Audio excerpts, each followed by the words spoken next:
오늘 주시는 말씀은 두 군데에서 보겠습니다. 창세기 3장 1절부터 5절은 제가 읽겠고요, 그 다음에 야고보서 1장 14절과 15절의 말씀은 여러분들이 한 목소리로 읽어주시기 바랍니다.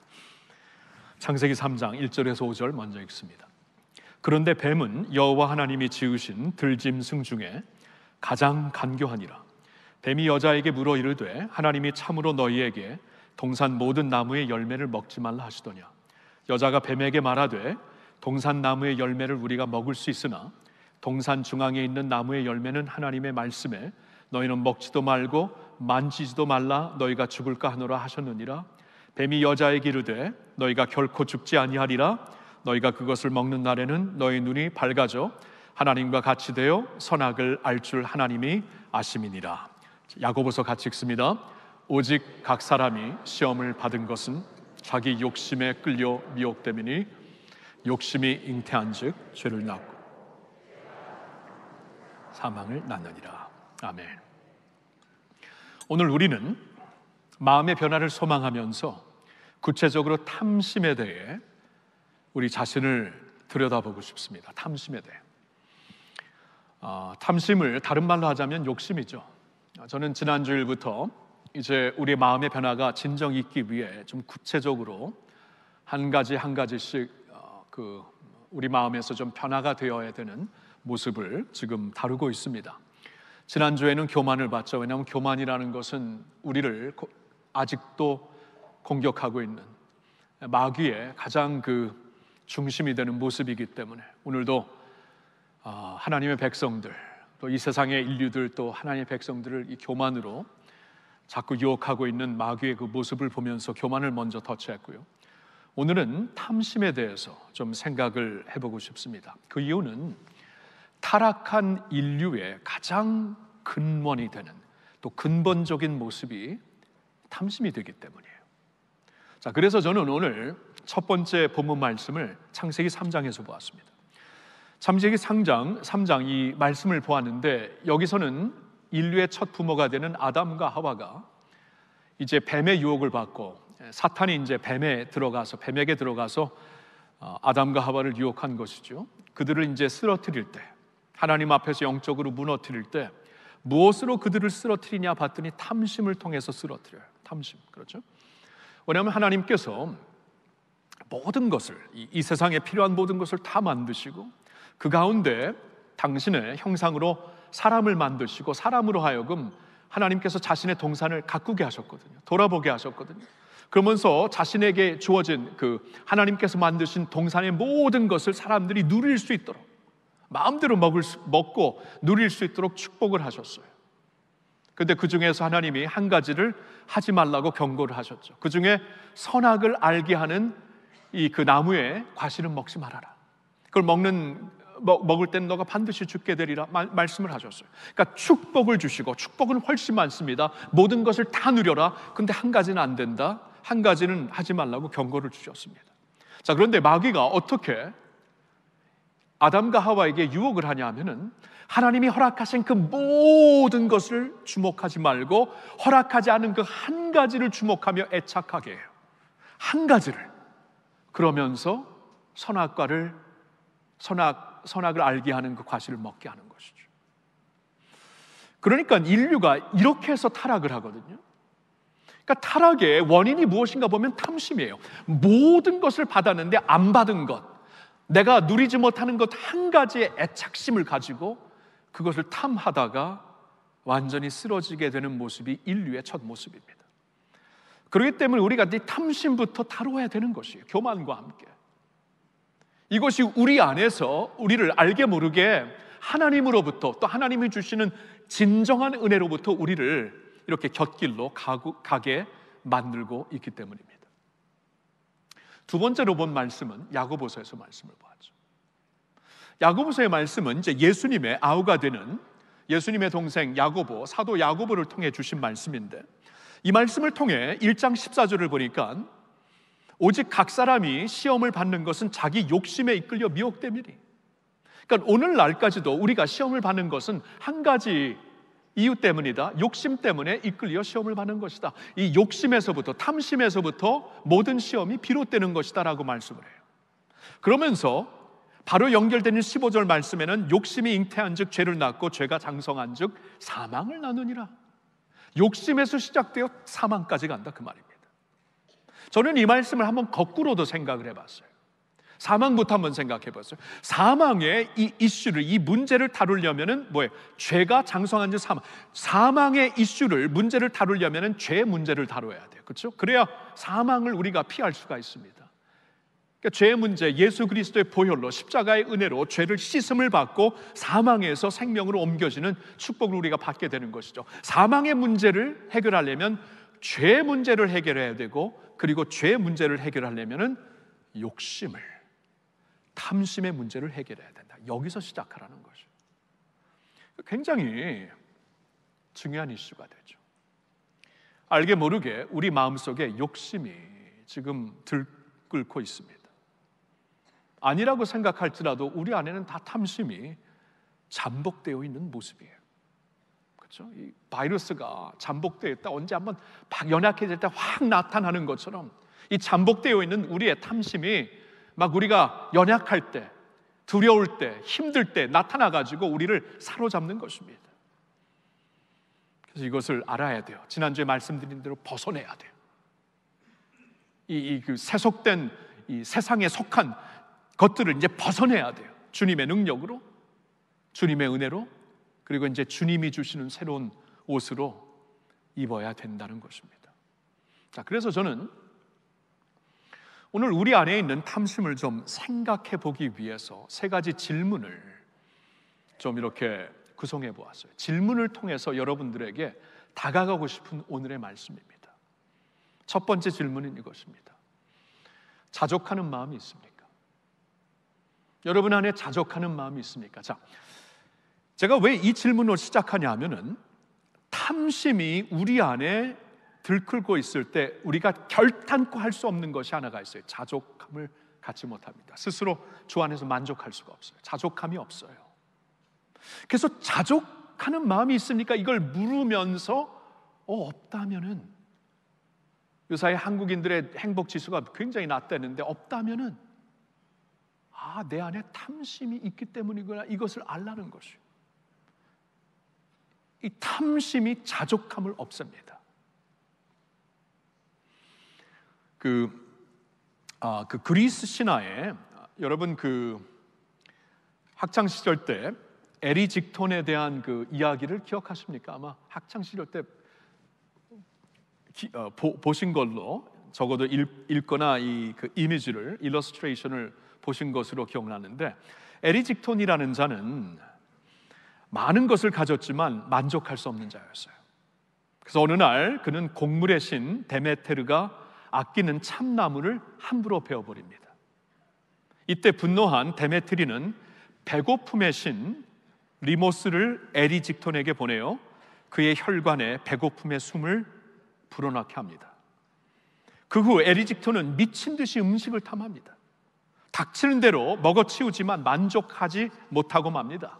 결국 음식이 다 떨어지고 재산이 동이 나자 자신의 착한 딸까지 팔아가지고 음식을 사 먹게 됩니다.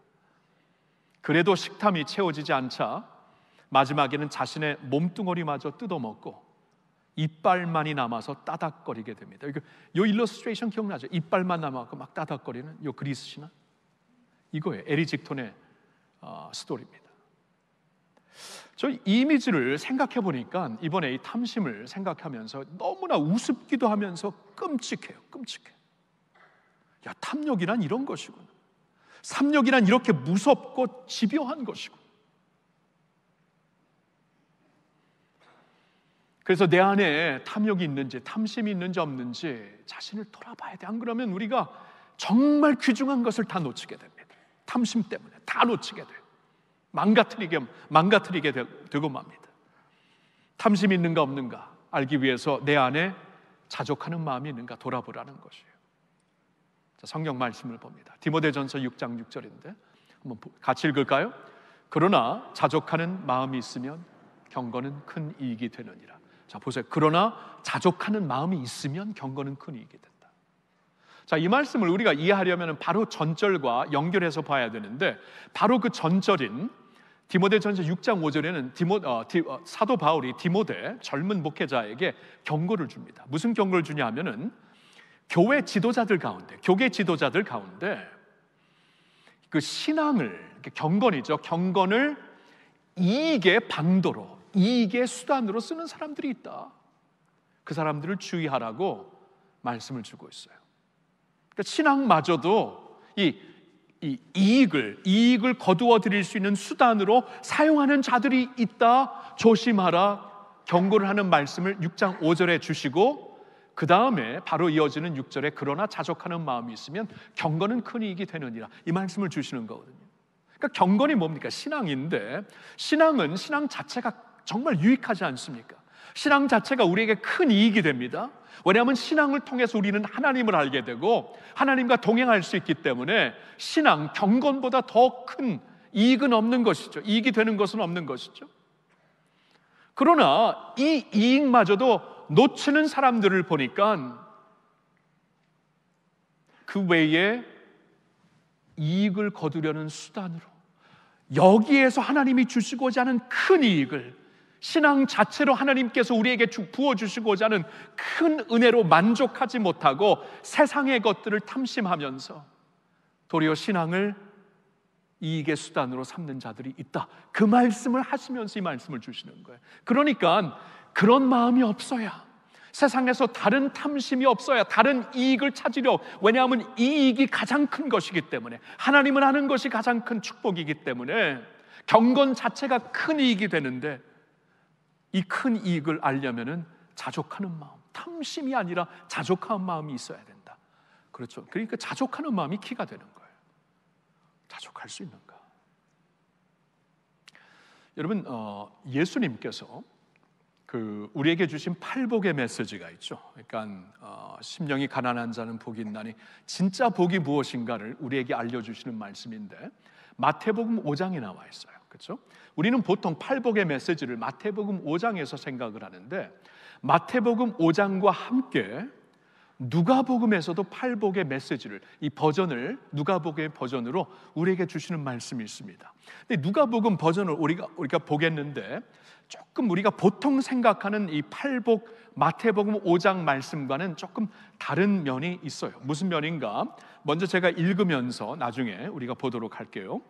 누가복음 6장 20절부터 주시는 말씀인데, 예수께서 눈을 들어 제자들을 보시고 이르시되 너희 가난한 자는 복이 있나니 하나님의 나라가 너희 것이며, 지금 줄인 자는 복이 있나니 너희가 배부름을 얻을 것이며, 지금 우는 자는 복이 있나니 너희가 웃을 것이며, 인자로 말미암아 사람들이 너희를 미워하며 멀리하고 욕하고 너희 이름을 악하다 하여 버릴 때에는 너희에게 복이 있도다. 그날에 기뻐하고 뛰놀라. 하늘에서 너희 상이 큼이라. 그들의 조상들이 선지자들에게 이와 같이 하였느니라. 자, 여기까지는 마태복음 5장과 거의 비슷해요.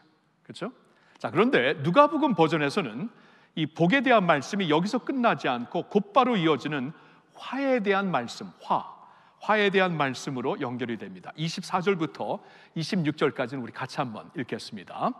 그러나 화 있을진저 너희 부요한 자여, 너희는 너희의 위로를 이미 받았도다. 화 있을진저 너희 지금 배부른 자여, 너희는 주리리로다. 화 있을진저 너희 지금 웃는 자여, 너희가 애통하며 울리로다. 모든 사람이 너희를 칭찬하면 화가 있도다. 그들의 조상들이 거짓 선지자들에게 이와 같이 하였느니라. 자, 누가복음의 아주 독특한 모습은 이게 진짜 복이다, 세상의 기준에서 찾는 복이 진짜 복이 아니고 하나님께서 말씀하시는 새로운 기준의 복이 여기 있다, 이 말씀으로 끝나는 것이 아니라 지금 우리가 화면에서 보는 이 화에 대한 말씀으로 연결이 된다는 것이, 이게 참 독특합니다. 여기서 화를 선언하시는 그 주님의 말씀을 이렇게 심판의 말씀으로 보는 것보다는 주님의 안타까운 마음으로 한번 여겨보세요. 주님의 안타까운 마음, 주님께서 이 거룩한 탄식을, 우리 때문에 거룩한 탄식하시는 그런 소리로 들어보세요. 그러면 의미가 확 올 겁니다. 그러니까 주님의 포인트는 이거예요. 하나님께서 진정 우리에게 주시고자 하는 복이 있어요. 이 심령이 가난한 자들에게 천국을 주시려고 하고, 의에 줄이고 목마른 자에게 위로하시고, 그렇죠?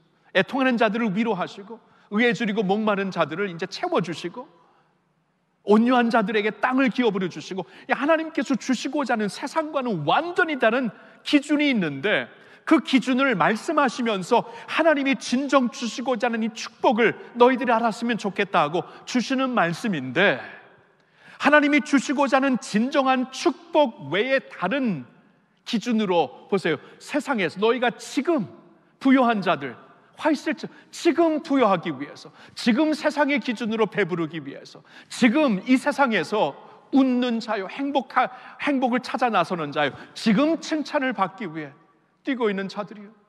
왜냐하면 주님이 보실 때에 여러분 세상의 기준으로 배부르고 부여해질 때 그 기준으로 나중에 망할 수도 있어요. 그렇죠? 항상 가는 것이 아닙니다. 세상의 기준으로 행복해지려고 할 때 다른 때에는 그 똑같은 기준으로 불행해질 수가 있어요. 세상의 기준으로 칭찬을 받다가 똑같은 기준으로 비판을 받을 수가 있어요. 이건 채워질 수가 없는 것입니다. 채워질 수가 없는 것으로 지금 채우려고 하면서 진정한 하나님의 복을 모르기 때문에 안타까워하시는 거예요. 거룩한 탄식으로 화 있을진저 하고 주님께서 말씀을 하시는 겁니다. 그러니까 자족하지 못할 때 이렇게 되는 거죠. 자족하지 못할 때. 여러분, 자족하라는 것이 있잖아요. 그냥 인생을 소극적으로 살라는 말씀이 아닙니다. 그냥 인생을 대강 살라는 말씀은 더욱이 아니에요. 달란트 비유를 통해서 하나님은 분명히 주신 하나님께서 내게 주신 달란트를 갖고 열심히 살라, 열심히 살면서 열매를 맺어라, 이것이 하나님의 뜻이다. Man fully alive is God's glory, 이런 말이 있어요. 이렇게 화끈히 사는 것이 하나님께 영광이다. 여러분, 성경은 우리가 게으르게 살라고 말씀하지 않습니다. 대강 살라고 말씀하지 않습니다. 열심히 살아야 돼요. 열심히 공부하고. 근데 기준이 어디 있는가, 이게 중요한 거예요. 기준이. 내가 열심히 공부해서 뭐예요? 내가 열심히 공부해서, 내가 열심히 일하고 성공해서 기준이 내가 배부르고 내가 잘 먹고 내가 행복하고, 행복이 옵니까? 아무리 열심히 해도 나보다 더 잘 사는 사람이 있는데, 아무리 성공해도 나보다 더 성공하는 자들이 있는데, 똑같은 기준으로 불행해지는 거예요. 그러니까 열심히 살아야 되는데 무슨 기준을 갖고 열심히 사는가, 이거죠.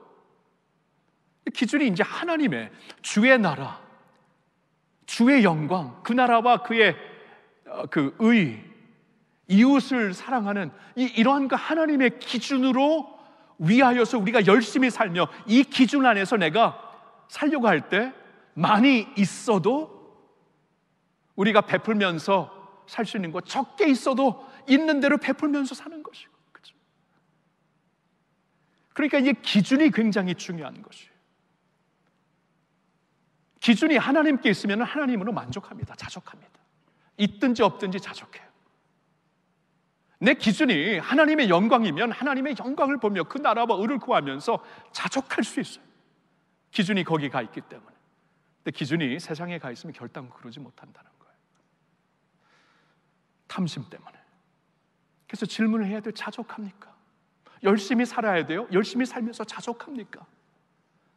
열심히 했는데 결과가 이랬어요. 근데 결과가 그럴지라도 자족합니까? 하나님이 여전히 같이 하고 계시기 때문에 이걸 물어야 된다는 것입니다. 자족합니까? 이게 없으면 내 안에 탐심이 들끓고 있는 거예요. 두 번째 질문, 돌아보는 마음이 있습니까? 타인을 돌아보는 마음이 있습니까? 그 말이에요. 남을 돌아보는 마음이 있습니까? 어려운 자들을 돌아보는 마음이 있습니까? 오늘 광고 시간에 이제 튀르키예와 시리아를 위하여서 기도하면서 우리가 후원금을 모으자고 말씀드렸는데, 그런 마음이 있으세요? 돌아보는 마음이 있습니까? 여러분, 탐심이 내 안에 들끓고 있으면 돌아볼 수 없습니다. 돌아보는 마음, 그러한 여유가 있을 수가 없어요. 왜냐하면 나 채우기 너무나 바쁘거든요. 나를 위해 쌓아놓기 너무 바쁘거든요. 아무리 많이 쌓아놔도 더 많이 쌓아놔야 돼. 옛날에 락커펠러가 그랬대죠. 얼마나 모아야 충분합니까? 조금 더 모으는 게 항상 더 충분합니다. 세계에서 가장 부자였을지라도 충분함이 없어요. 충분함이 없어요. 조금 더 모아야 충분한 거예요. 끝이 없습니다. 물론 락커펠러의 경우에는 이제 그가 예수님을 믿고 많이 이제 기부하는 분이었어요. 근데 이제 보통 부자들이 그렇고 자신도 충분히 그럴 수 있다라고 말을 한 거죠. How much is enough? Just a little bit more. 항상 이렇게 사는 것이다. 돌아보는 마음이 없다라는 것이에요. 어느 날 한 율법사가 예수님께 질문을 드립니다. 예수님을 넘어뜨리려고 질문을 던진 거예요. 라삐요, 선생님, 하나님의 율법 중에 가장 크고 중심되는 율법이 뭡니까? 수백 개가 있는데 가장 큰 게 뭡니까? 근데 예수님께서 명확하게 대답을 하시죠. 그 대답에 대해 마태복음 22장 36절부터 한번 보도록 하겠습니다. 같이 읽을까요? 선생님, 율법 중에서 어느 계명이 크니까? 예수께서 이르시되 내 마음을 다하고 목숨을 다하고 뜻을 다하여 주 너의 하나님을 사랑하라 하셨으니 이것이 크고 첫째 되는 계명이요 둘째도 그와 같으니 내 이웃을 내 자신같이 사랑하라 하셨으니 이 두 계명이 온 율법과 선지자의 강령이니라. 자,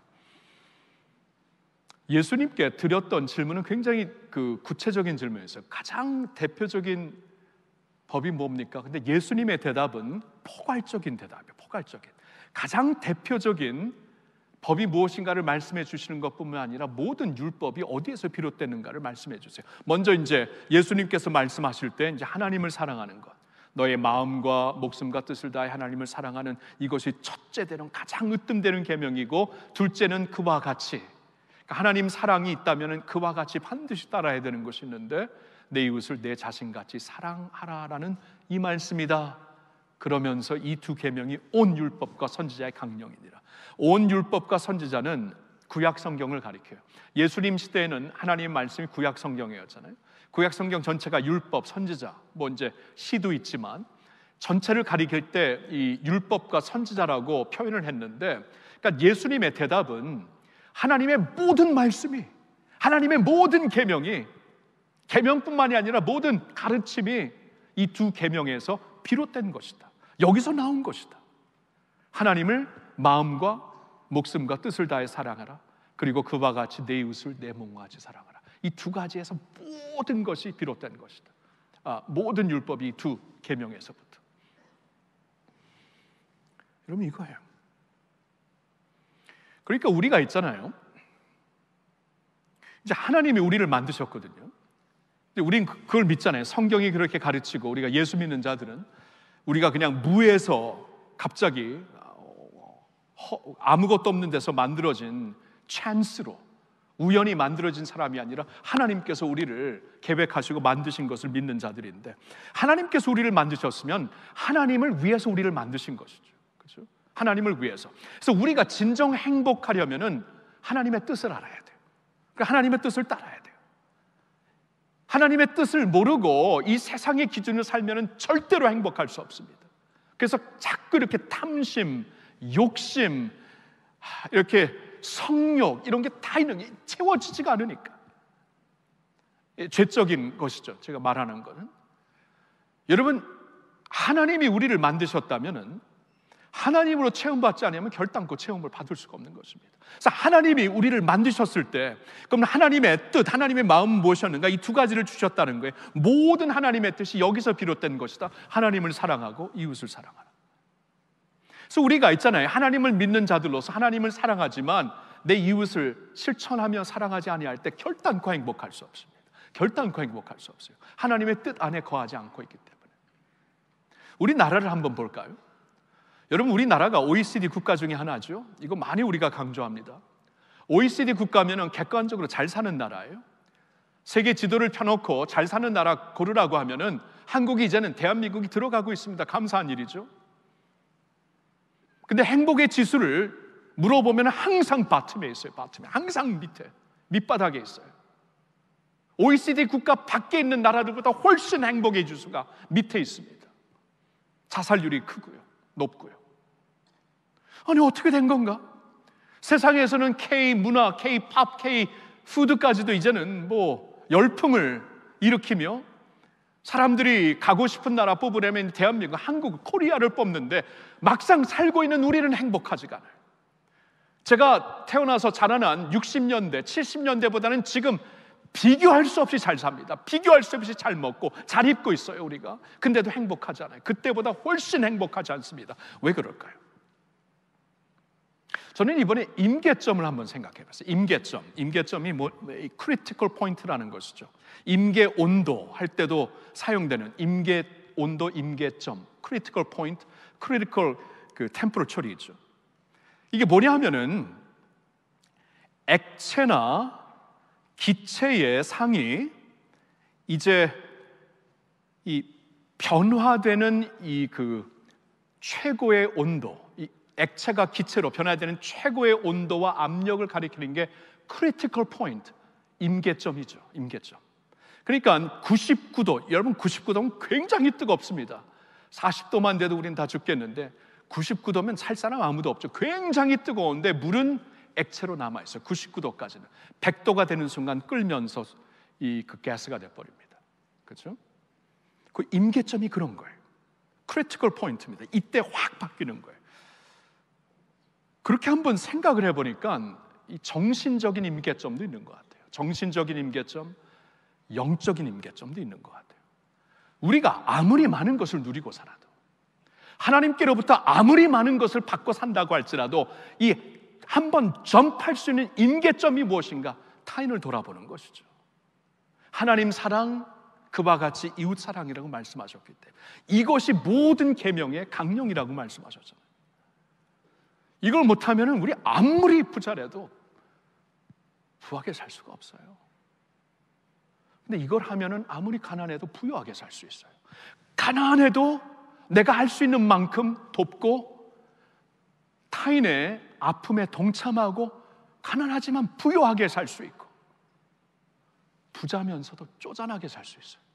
전혀 돌아보지 않으니까, 여유가 없으니까. 그게 부유한 겁니까? 그게 부유한 겁니까? 이 세상 떠날 때 다 놓고 갈 텐데, 여러분 탈무드를 보니까 유대인들의 그 지혜, 이 지식이 담겨있는 탈무드를 보니까 이런 말이 있어요. 우리가 이 세상에 들어올 때는 손을 쥐고 들어오고, 애들이 태어날 때 막 손을 쥐고 태어나잖아요. 들어올 때는 손을 쥐고 들어오고, 세상을 떠날 때는 손을 펴고 떠난다. 아무것도 갖고 떠날 수가 없다라는 것이죠. 언젠가는 다 놓고 가야 돼요. 언젠가는, 저와 여러분은 언젠가는 다 놓고 가야 돼요. 언젠가는 다 놓고 가는 그것을 지금 집착하며 사는 것이 하나님 앞에서 얼마나 안타까운 것일까요? 언젠가는 다 놔야 되는데, 기왕이면 살 때 그의 나라와 의를 위하여 우리 타인들이 내 이웃을 내 몸같이 사랑하라는 주님의 말씀에 순종하면서 우리가 살아야 되지 않을까요? 예수님께서 우리에게 이렇게 기도하라고 주기도문으로 가르쳐 주셨을 때 이렇게 기도하라고 하십니다. 기도의 내용 중에 아버지요, 오늘날 일용할 양식을 주옵시고, 오늘날 일용할 양식을 주옵시고. 들으셨나요? 오늘날 일용할 양식을 주옵시고. 이 기도는 있잖아요. 잘 생각해 보면은 매일매일 우리의 필요한 것을 아버지께 아뢰라, 필요한 것을 간구하며 살아라. 하나님이 주시겠다. 아버지가 자식들에게 필요한 것을 주시지 않겠습니까? 아버지가 주신다. 근데 동시에 탐심으로 살지 말아라. 그 뜻이 아니겠어요? 오늘날 일용할 양식을 주옵시고. 그렇죠? 그 이상 사실 필요가 없어요. 우리는 그 이상이 있어도 하루에 3끼, 4끼 이상 못 먹죠. 우리. 저는 이제 2끼 이상도 못 먹을 것 같아요. 갑자기 요새는 못 먹겠어요. 하루에 그냥 일용할 양식을 주시면 만족한 것이에요. 그것을 기도하며 살아라. 탐심을 그냥 극복하고 살아라. 하나님을 바라보며 매일매일 만족하며 주 안에서 살아라. 그러니까 우리가 그럴 때 남을 돌아볼 수 있는 것이죠. 갈라디아서 5장 13절 14절 말씀 우리 한번 같이 보겠습니다. 형제들아, 너희가 자유를 위하여 부르심을 입었으나 그러나 그 자유로 육체의 기회를 삼지 말고 오직 사랑으로 서로 종노릇하라. 온 율법은 내 이웃 사랑하기를 내 자신같이 하라 하신 한 말씀에서 이루어졌나니. 여러분 13절 다시 보면은 하나님이 그리스도 안에서 우리에게 자유를 주셨어요. 자유를 주신 이유는 여기 나온 대로 육체의 기회를 삼으라고, 정력대로 살라고 우리에게 자유를 주신 게 아닙니다. 그래서 자유를 주신 게 아니라 사랑하며 살라고. 사랑은 자율적으로만 되는 거예요. 사랑을 이렇게 억지로만 하게 할 수는 없습니다. 사랑이라는 것은 프로그램을 알 수 없는 것이죠. 자유가 있어야 사랑도 있는 것이에요. 우리가 사랑을 베풀며 살 수 있도록 우리에게 자유를 주신 것이기 때문에 사랑으로 서로 종노릇하라. 그러면서 예수님이 주신 말씀, 이 온 율법, 하나님의 모든 법은 내 이웃 사랑하기를 내 자신같이 하라 하신 한 말씀에서 이루어졌다.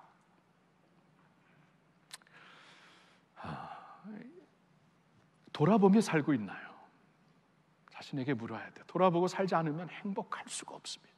하나님이 그렇게 우리를 만드시지 않았기 때문에 돌아보며 살아라. 없더라도 돌아볼 수 있죠. 기도로 돌아볼 수 있고, 관심으로 돌아볼 수 있고, 할 수 있을 만큼 있으면 있는 대로 우리가 돌아볼 수 있고, 그렇죠? 두 번째 질문입니다. 자신에게 물어야 될. 세 번째로 물어야 될 질문이 있어요. 감사하는 마음이 있습니까? 감사하는 마음이 있습니까? 성경은 우리에게 범사에 감사라고 하십니다. 범사에. 처음 제가 예수님을 믿고 이제 미국에서 자라면서 믿었기 때문에 이 범사가 무엇인가 이걸 몰라갖고 범사에 무엇에 이 범사가 무슨 음식인가 무슨 약인가 범사를 몰랐어요. 범사에 모든 일에 감사라는 것이 모든 일에 범사에 감사. 이것이 너희를 향한 그리스도 예수 안에서 너희를 향한 하나님의 뜻이니라. 근데 감사하는 마음이 있잖아요. 탐심이 있으면 절대로 안 생깁니다. 절대로 안 생겨요. 감사하는 마음 안 생기. 범사의 감사는 이건 불가능해요. 불가능. 탐심이 있는데 아직 채워지지 않았는데 아직 결핍이 있는데 무슨 감사가 나와요? 그렇죠? 그래서 감사함이 있는가 이것으로 우리 자신을 돌아볼 수 있는 것이지요. 여러분 금년에 변화와 성숙을 향하여 우리 표어와 함께 우리가 보고 있는 이제 중심 성경은 골로새서 3장이 됩니다. 왜냐하면 골로새 3장은 우리가 이제 땅에 속한 자들이 아니라 하늘에 속한 자라고 말씀을 하시면서 그러기 때문에 땅에 속한 것들을 벗어버리라고 구체적으로 그게 무엇인가를 말씀해 주시고 그 다음에는 하늘의 것 예수 그리스도의 모습으로 구체적으로 이렇게 옷 입으라 하고 주시는 말씀이 이 골로새서 3장에 다 있기 때문이에요. 제가 오늘은 12절부터 좀 보겠는데요. 이 12절부터는 이제 우리가 땅에 있는 지체를 죽이고 벗어버렸으면 이렇게 옷 입어야 된다. 그리스도의 모습으로 옷 입어야 된다라고 주시는 말씀이 12절부터 쭉 기록되어 있는데 자, 이 말씀을 제가 한번 쭉 읽을 텐데 이 말씀의 결론으로 하나님이 주시는 이 감사에 대한 말씀이 얼마나 많이 강조되는가 한번 귀 기울여 들어보시기를 바랍니다. 그러므로 너희는 하나님이 택하사 거룩하고 사랑받는 자처럼 긍휼과 자비와 겸손과 온유와 오래 참음을 옷 입고 누가 누구에게 불만이 있거든 서로 용납하여 피차 용서하되 주께서 너희를 용서하신 것 같이 너희도 그리하고 이 모든 것 위에 사랑을 더하라. 이는 온전하게 매는 띠니라. 그리스도의 평강이 너희 마음을 주장하게 하라. 너희는 평강을 위하여 한 몸으로 부르심을 받았나니 너희는 또한 감사하는 자가 되라.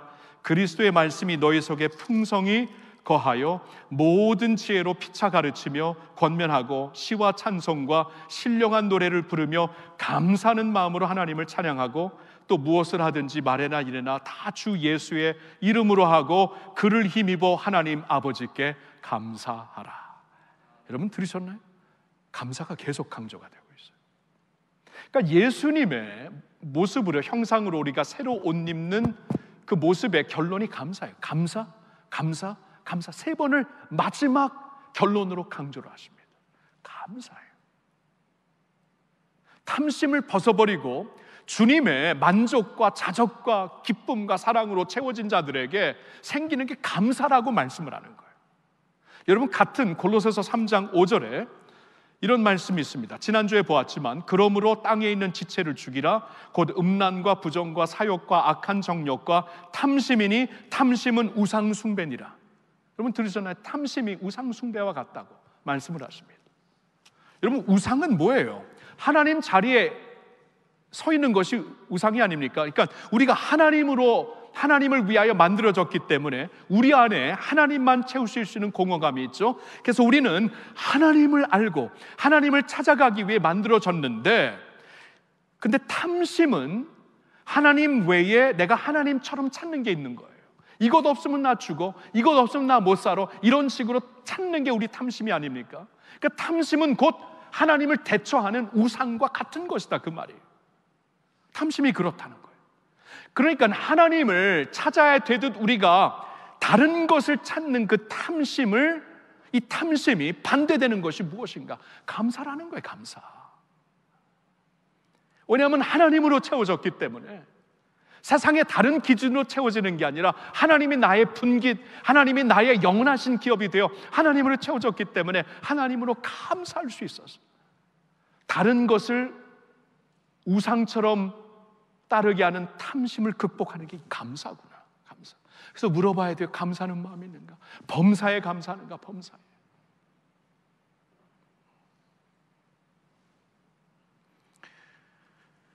제가 얼마 전에 이렇게 건강 검진을 하면서 한 가지를 깨닫게 됐는데, 전혀 몰랐어요. 제가 그런지 왼쪽 귀가 청각이 조금 손실이 되어서, 손상이라 그러나요? 손상이 되어서, 손실이 뭐가 맞아요? 손상이 되어서, 이런 거 가르쳐 주셔야 제가 다음에 제대로 하죠. 손상이 되어서 제가 고음을 못 들어요. 몰랐어요, 고음을 못 듣는지. 근데 이번에 이렇게 지난번에 이렇게 앉아 있는데 계속 소리가 나면 손 드세요, 아니 누르세요 하는데 왜 이렇게 소리가 안 나나 했는데 그분도 계속 이러고 소리가 알고 보니까 고음을 못 듣는 거예요. 그러니까 제 귀가 지금 가고 있습니다. 한쪽이. 그런데 있잖아요, 좀 아쉽다라는 마음보다 감사가 생기더라고요. 무슨 감사 생겼냐면, 내가 그동안 고음을 들을 수 있었던 게 당연한 게 아니었구나. 그동안 절대로 당연한 게 아닌 것을 하나님께서 허락하셨구나. 그동안 고음을 듣게 해주신 것을 감사합니다. 감사가 생기는 거죠. 그리고 이제 앞으로 이제 이 시작이 아닙니까? 그러면 점점 못 듣게 되면은 이제 마음으로 들어야 되잖아요. 이렇게 육신의 귀로 못 듣는 것을 마음의 귀로 듣게 하시니 감사합니다. 이렇게 감사가 생기더라고요. 그러니까 성도들에게도 그런 말을 듣는데 종종 들어요. 건강할 때는 몰랐어요, 목사님. 건강할 때는 몰랐는데 막상 이렇게 건강을 잃고 보니까 이 건강이라는 것이 엄청난 하나님의 축복이었네요. 당연한 게 아니었네요. 하나님께서 나를 50년, 60년, 70년 동안 건강하게 살게 해주신 것 감사합니다. 비로소 그때 감사를 하시더라고요. 여러분, 사는데 부족함이 없었을 때는 이렇게 밥 먹기 전에 식기도는 드리지만 이것 때문에 막 감격하고 그러진 않았잖아요. 근데 갑자기 파산이 되고 갑자기 살기가 어려워지니까 자식들과 함께 먹을 것 있다는 게 감사합니다. 비로소 이때 깨닫는 거예요. 여러분, 이번에 그 지진 지역에 있는 사람들이 지금 그분들의 마음이 어떨까? 저는 이럴 것 같아요. 분명히 충격이 있고 아픔도 있고 슬픔이 있지만 굉장히 그분들이 가난해진 마음에서 감사가 있을 것 같아요. 이렇게 살아있는 것이 감사한 이유구나. 내 가족이 지금 내 옆에 있는 것은 이건 말할 수 없는 감사이구나. 밥상에 빵이 있고 비를 막아줄 수 있는 지붕 하나 있는 것이 이렇게 감격스럽구나. 굉장히 감사할 것 같아요. 전에 몰랐던 감사를 그들은 알고 있기 때문에. 여러분, 사실 우리 감사할 내용이 너무나 많습니다. 매 순간 숨 쉬면서도 감사할 이유들이 얼마나 많아요. 근데 우리 당연하게 생각하는 겁니다. 그러면서 더 나아가 탐심으로 더 채워보려고 하는 마음이 우리 안에 들끓고 있어요. 이것을 이겨내려면 감사가 필요해요. 감사. 내가 이렇게 감사할 일이 많은데 내가 미처 감사하지 못했군요. 하나님 감사합니다. 오늘부터 감사합니다. 감사합니다. 감사를 주님 앞에 올려드리며 사실 수 있기를 축원합니다. 여러분, 저는 오늘 여러분들과 함께 우리 마음 안에 있는 탐심을 좀 돌아보자고 3가지 질문을 던졌어요. 이것 역시 저 자신을 보면서 던진 질문입니다. 오늘 탐심 그러면은 그냥 추상적으로 그건 나와 상관없는데 그렇게 생각하잖아요. 저도 그랬어요. 근데 아니에요. 이거 우리 안에 다 있습니다. 단에 있는 것을 깨닫고 끄집어내야, 벗어버려야 우리가 이제 변화를 진정 체험할 수 있거든요. 그래서 내 안에 탐심을 어떠한 모습으로 보냐 했더니 이거에 자족하지 못하고 계속 더 원하는, 이렇게까지 주셨는데 더 원하는, 그러니까 기준이 빗나갔어요. 열심히 목회하는 거 좋은데 기준이 어느 기준을 두고 세상 기준으로 충분히 목회할 수 있겠더라고요. 자족하지 못하니까. 그리고 돌아보고 있는가? 야, 이거 뭐 전보다는 훨씬 더 지금 잘 살고 있는데 계속 쌓아놓느라고 바빠가지고 참 이렇게 빗나가고 있는 자신의 모습을 보면서 야, 이거 지금 할 수 있을 때 돌봐야 되는데, 언젠가 마지못해 손 놓고 가는 게 아니라 지금 해야 되는데, 그래야 하나님이 영광을 받으시는데 자신을 돌아보는 것이고 감사. 야, 이렇게 당연하게 생각한 거 하나도 당연한 게 아니었구나. 감사하다. 감사하면서 하나님께 영광 돌리죠. 자신을 보면서 느낀 겁니다. 여러분, 우리 자신 안에 있는 탐심을 주님 앞에 내려놓고, 여러분 예수님 안에서 자족하시고, 하나님, 예수님, 성령 안에서 늘 감사하시고, 그리고 내 이웃을 내 몸과 같이 사랑할 수 있는 우리 모두가 될 수 있기를 예수님의 이름으로 축원합니다. 아멘. 하나님 아버지, 우리 참 이렇게 고쳐져야 됩니다. 우리 참 변화될 모습이 너무나 많습니다. 우리 안에 이러한 탐심, 욕심이 있는 것을 우리가 좀 새롭게 보게 하시고, 이것을 이제 내려놓고 벗어버리고 어떻게 새 옷을 입어야 되는가 구체적으로 생각할 수 있기를 원합니다. 그리고 아버지, 무엇보다도 이 마음을 고쳐주시는 분은 하나님이시오. 너무나 잡초가 많은 이 마음의 동산을 깨끗이 씻을 수 있는 분은 하나님 한 분이시오니 우리 마음을 주님께 드립니다. 우리 마음을 변화시켜 주시옵소서. 탐심을 제거해 주시고 예수님 안에서 자족하는 마음, 남을 돌보는 마음, 그리고 감사하는 마음을 허락하여 주시옵소서. 그래야 예수님 닮은 모습, 주님이 기뻐하는 마음으로 서서 살 수 있는 저희들이 되게 하여 주시옵소서. 주님의 이름으로 축복하며 깨끗이 씻음받기를 원하올 때 모든 영광 받으시기 합당하신 예수님의 이름으로 기도하옵소서.